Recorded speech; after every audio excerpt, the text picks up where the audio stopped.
السلام علیکم دوستوں، میں آپ کا دوست جواد خان، اور آج میں جس موضوع پر بات کرنے جا رہا ہوں وہ دو تین موضوع ہیں۔ سب سے پہلے موضوع میرا ہے آئی ایم ایف کا۔ آئی ایم ایف کا میرا موضوع یہ ہے کہ ہم آئی ایم ایف سے قرضہ لیتے ہیں اور ہر حکومت کئی مرتبہ 2 سے 3 مرتبہ یا اس سے بھی زیادہ مرتبہ وہ آئی ایم ایف سے قرضہ لیتے ہیں، مگر آئی ایم ایف سے قرضہ لینے کا ہمیں فائدہ ہوتا ہے کہ نقصان ہوتا ہے؟ ہم عوام کو جو ہے نا اس بات کا اندازہ تو ہے کہ ہمیں فائدہ تو بالکل نہیں ہوتا، مگر اس بات کا یعنی کہ وہ بالکل نہیں سمجھتے کہ ہمیں اس کا نقصان کس حد تک زیادہ ہے اور کس حد تک خطرناک ہے۔ آئی ایم ایف کو بنایا گیا ہے کہ اس کا پورا نام ہے انٹرنیشنل مانیٹری فنڈ، کہ کوئی ملک اگر کمزور ہے، کوئی کسی ملک میں یعنی کہ کسی معیشت کمزور ہے کسی ملک کی، تو اس کی امداد کی جائے تاکہ وہ ملک آگے بڑھے اور دنیا کے نقشے میں ترقی یافتہ ملک کہلائے۔ مگر ہم کسی جاہل کو بھی یہ بات سمجھ میں آتی ہے، کسی اندھے بہرے لنگڑے لولے دیوانے کو بھی یہ بات سمجھ میں آتی ہے کہ جب بھی کوئی ملک بھی آئی ایم ایف سے قرضہ لیتا ہے تو وہ قرضہ کسی ملک کو ترقی کے بجائے نیچے مزید پسماندگی کی طرف لے جاتا ہے۔ مثال کے طور پر آئی ایم ایف کے جو شرائط ہوتے ہیں وہ شرائط ہوتے ہیں ڈالر کی قیمت بڑھائیں، ملک میں مہنگائی لائیں، اتنی پیٹرول مہنگا کریں، آپ اپنے جو یعنی کہ ایسے روزگار کو ہے نا روزگار کو کم کریں، سود پر وہ دیتے ہیں قرضہ اور ہر سال سود کی شرح بڑھتی جاتی ہے۔ پچھلے ہی دنوں میں نے ایک جیو نیوز کی ایک رپورٹ پڑھی، انہوں نے ایک رپورٹ دی تھی کہ اب آئندہ جو مالی سال کے وہ جو بجٹ آنے والا ہے اس میں وہ مزید اربوں ڈالروں کا ٹیکس لگائیں گے، بجلی مہنگی ہوگی، گیس مہنگا ہوگا، اور اس کے علاوہ آج جو موجودہ میں ہوں آپ ہیں اور جو ابھی تک اس دنیا میں آئے بھی نہیں ہیں ان کے اوپر موجودہ جو قرضہ ہے 1,75,000 روپے تک اس قرضے کی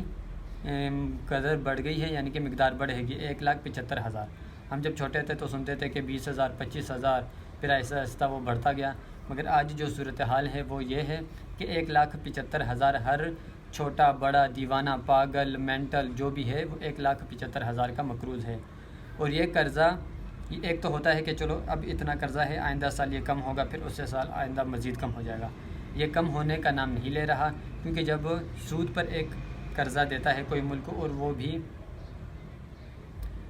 خاص کر آئی ایم ایف، اور وہ بھی ان شرائط کے ساتھ کہ آپ مہنگائی کریں گے، آپ ڈالر کی قیمت کو بڑھائیں گے، تو پھر وہ ملک کیسے ترقی کرے گا؟ آخر وہ ملک کیسے ہماری حکومتی جو وزیر ہیں وہ تو کہتے ہیں، ہمارا وزیر اعظم بھی کہتا ہے کہ ہم نے اتنے قرض ادا کر دیے، مگر حقیقت میں وہ قرض ادا کرنا اگر کیے بھی ہیں تو وہ نہ ہونے کے برابر ہیں، کیونکہ قرض ادا کرنے سے مراد یہ ہونا چاہیے تھا کہ ہمارے ملک میں خوشحالی آتی، ہم قرضوں کے بوجھ سے تھوڑا بہت ہمیں نجات ملتا، ہمیں نجات نہیں مل رہا، وہ ہر سال بڑھتا جا رہا ہے۔ اب انشاءاللہ آپ صبر کریں، آئندہ جو مالی بجٹ آنے والا ہے اس میں آپ دیکھیں گے کہ وہ کس قدر مہنگائی ہوگی اور کس قدر وہ ٹیکس لگائیں گے۔ تو میں آپ لوگوں سے گزارش کرتا ہوں کہ یہی صحیح وقت ہے کہ خود کو باشعور بنائیں، خود کو تعلیم یافتہ بنائیں اور پڑھنا شروع کریں، آس پاس کے ماحول کو صحیح طریقے سے سمجھ سے عقل سے دیکھنے کی کوشش کریں، سمجھنے کی کوشش کریں کہ ہمارا جو نظام ہے وہ کس طرف جا رہا ہے۔ دوسرا میرا موضوع ہے کرونا وائرس۔ کرونا وائرس چونکہ آپ کو پتہ ہے کہ بہت زیادہ بڑھ گیا ہے اور اس کے لیے فوج کو طلب کر لیا گیا ہے، یعنی کہ رینجرز کو تعینات کر دیا گیا ہے۔ جن شہروں میں بہت زیادہ خطرہ ہے، جن شہروں میں کرونا بہت زیادہ پھیل رہا ہے، ان شہروں میں فوج کو وہ کھڑا کر رہے ہیں کہ ایس او پیز پر عمل درآمد ہو سکے۔ ابھی میں نے ویڈیو شروع ہونے سے پہلے ہی ٹویٹر چلا رہا تھا تو اس میں نے پتہ نہیں کسی خاتون اینکر پرسن کا یعنی کہ میڈیا کا میں نے ایک وہ پڑھا کہ اب جب کرونا کے لیے بھی فوج کو طلب کر لیا گیا ہے تو آخر حکومتی عملے حکومتی ادارے آخر وہ پھر کیا کر رہے ہیں؟ تو پتہ نہیں، یہ بالکل ہی سمجھ سے باہر ہے ہمارے پاکستان کی سیاست کو سمجھنا، بس اللہ ہی خیر کرے۔ اور دوسری بات یہ ہے کہ ہمارے جو میڈیا والے کہتے ہیں کہ اتنی شرح بڑھ گئی، اتنے اموات ہو گئے، اور میں سمجھتا ہوں کہ یہ شرح صرف ہمارے میڈیا کے اسپتالوں میں ہی ان کے خیالات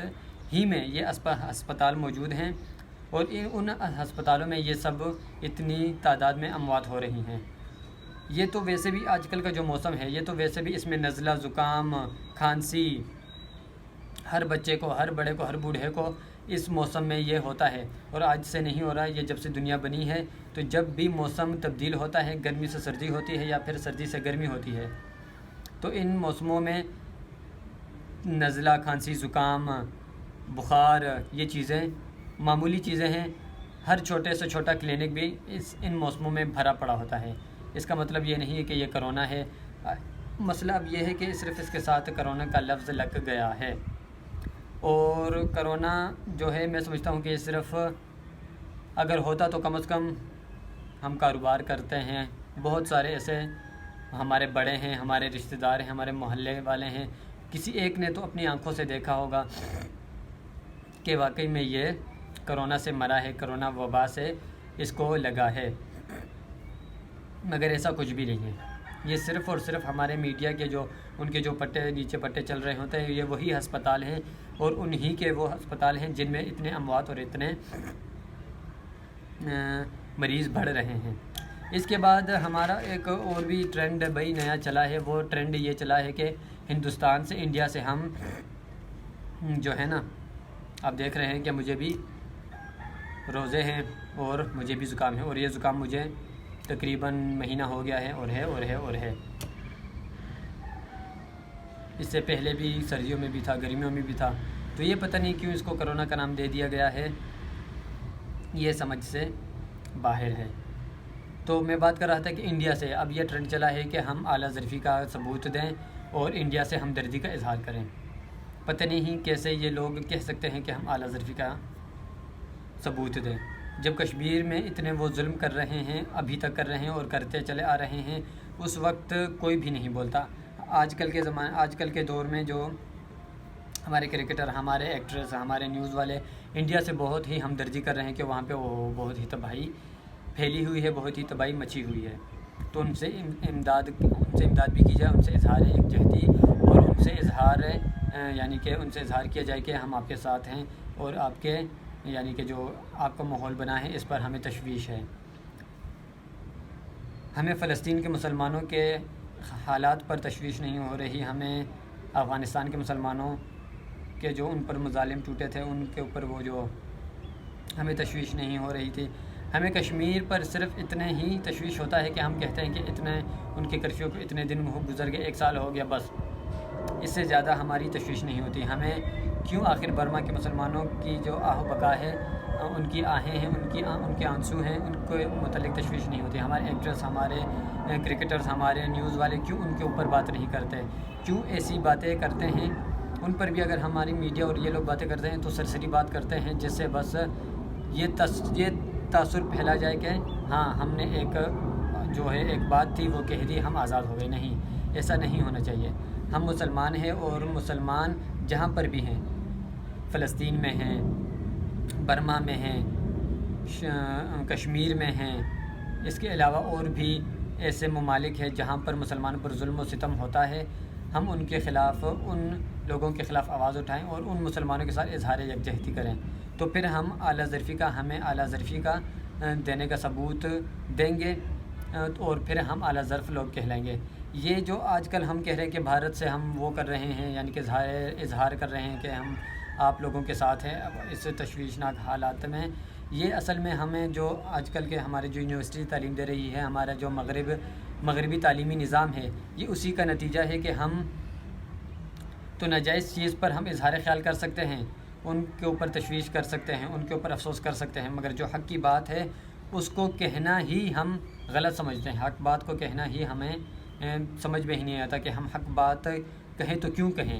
آخر اس کو کہنے کی ضرورت ہی نہیں ہوتی ہمیں۔ تو یہ صرف اور صرف اس وجہ سے ہے کہ ہم مغربی تعلیم کے زیر اثر اتنے آگے ہیں کہ ہمیں صحیح اور ہمیں غلط کا فرق ہی اب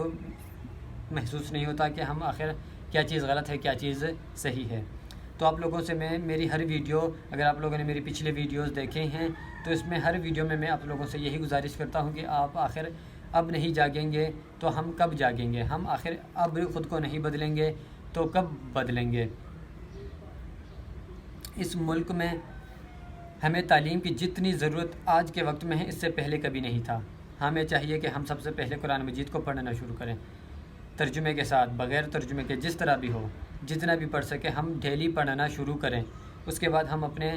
سیرت کو، نبی صلی اللہ علیہ وسلم کو سیرت کو پڑھنا شروع کریں، صحابہ کرام کی زندگی کو پڑھنا شروع کریں۔ اس کے بعد ہم اپنے تاریخ کو پڑھنا شروع کریں، سیاست کو پڑھنا شروع کریں،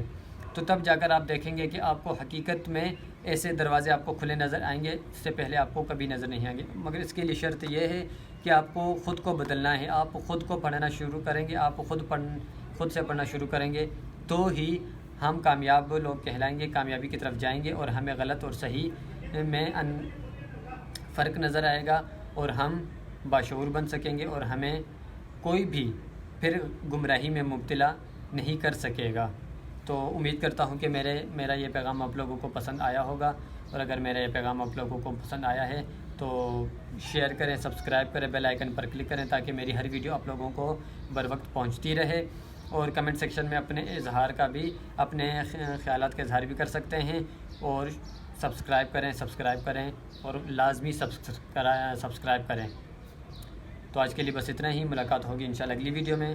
اللہ حافظ۔